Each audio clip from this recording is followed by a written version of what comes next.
Soda.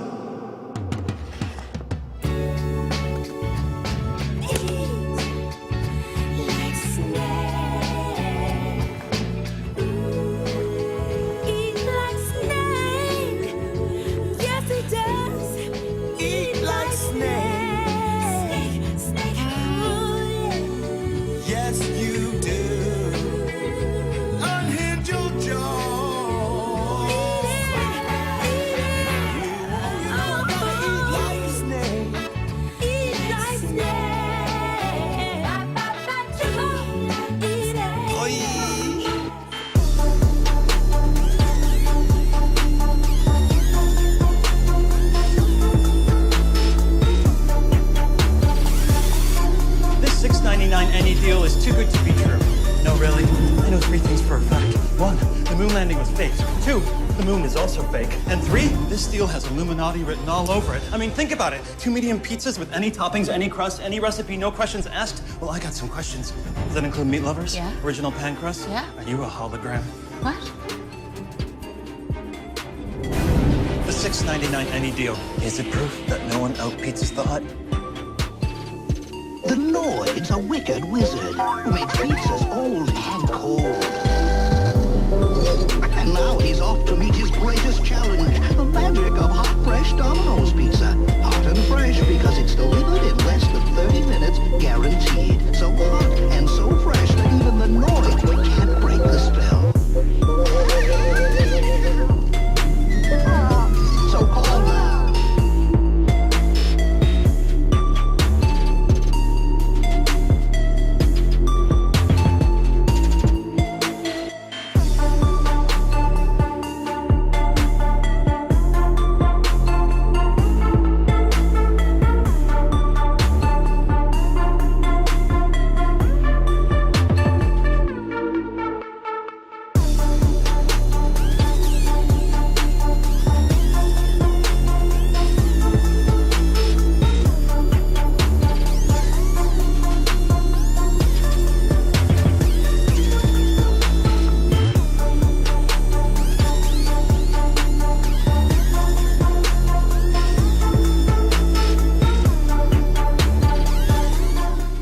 Put together some really impressive deals.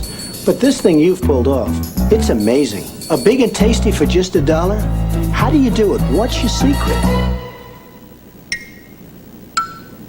You're a man of few words. I like that. At McDonald's. Purple. Very, very powerful. There are 196 countries in the world today, and virtually none of them have purple on their national flag. Throughout history, purple was never used to represent a kingdom, civilization, or empire. So what's wrong with purple? It's such a popular color today. Why would no country use it in their flag? The answer is really quite simple. Purple was just far too expensive. No countries have purple in their flag because up until the 1800s, purple was worth more than its weight in gold. The color purple has been associated with royalty, power, and wealth for centuries. In fact, Queen Elizabeth I forbade anyone except close members of the royal family to wear it. Purple's elite status stems from the rarity and cost of the dye originally used to produce it. The dye initially used to make purple came from the Phoenician trading city of Tyre, which is now in modern-day Lebanon. Fabric traders obtained the dye from a small sea snail that was only found in the Tyre region of the Mediterranean. A lot of work went into producing the dye, as more than 10,000 snails were needed to create just 1 gram of Tyrian purple.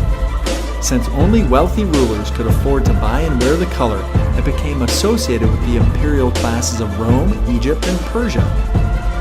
Purple also came to represent spirituality and holiness because the ancient emperors, kings, and queens that wore the color were often thought of as gods or descendants of the gods. At Taco Bell, the dollar gets you access to more. Is the $1 stacker reserved for a secret society or just anyone with a dollar? The answer is yes. There's a powerful connection between the dollar and Taco Bell. 20 steps on the pyramid. Who's really behind this? Is it the Illuminati or the Bell Illuminati? Experience the power of the dollar at Taco Bell.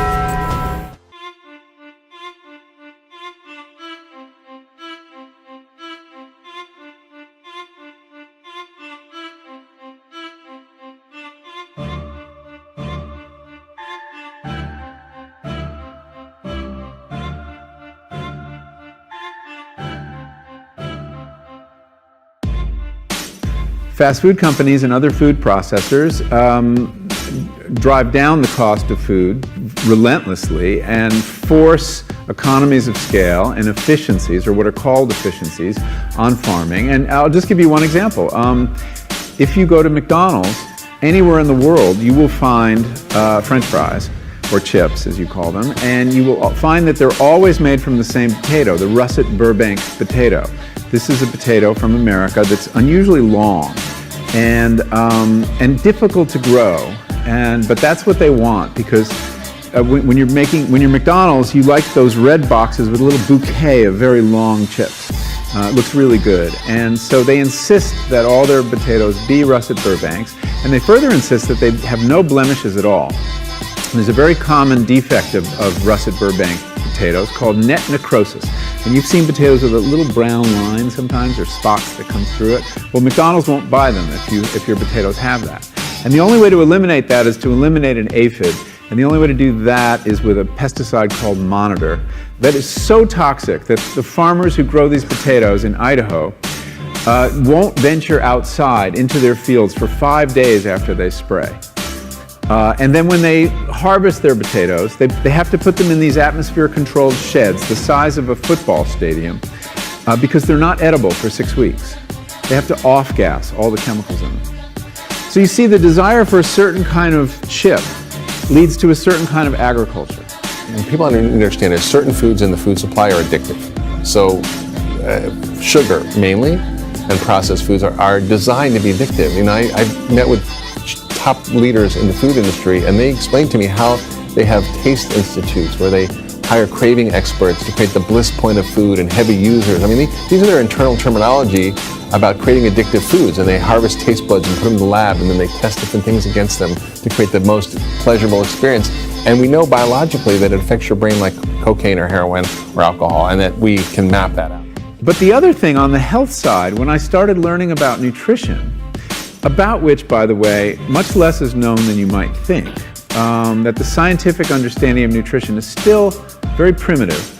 But I learned that what mattered most about one's health was not necessarily the nutrients, good or bad, that you were consuming or staying away from, or even the calorie counts. But what predicted a healthy diet more than anything else is the fact that it was being cooked by a human being and not a corporation.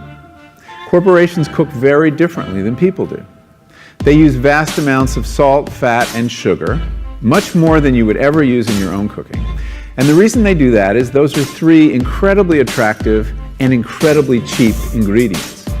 And when they're layered properly, as in a chip or various pastries and forms of junk food, they're incredibly addictive. And in fact, people in the industry, they don't talk about addiction in the food industry, even though they traffic in addiction. They talk about craveability. It's the same thing. And snackability is another term they use. It's a lovely word. Anyway, so I came to see that cooking has a huge bearing on our health. And in fact, there's been a lot of research in America that shows that even poor women who cook have healthier diets than wealthy women who don't. So you see, the usual class bias in the quality of diet is overtaken by this fact, this key fact. Who's cooking your food? I often teach at churches, and I say it's really easy. Just ask yourself, did God make this or did man make this? Did God make a Twinkie? No. Did God make an avocado? Yes. It's pretty simple. So most of the stuff we eat are food-like substances. They're highly processed, highly refined, which drive diabetes, obesity, heart disease, chronic disease, and we really should be eating food. Would you say if God made it, keep it? What did you say? God made it, eat it. Eat it. If man made it, leave it.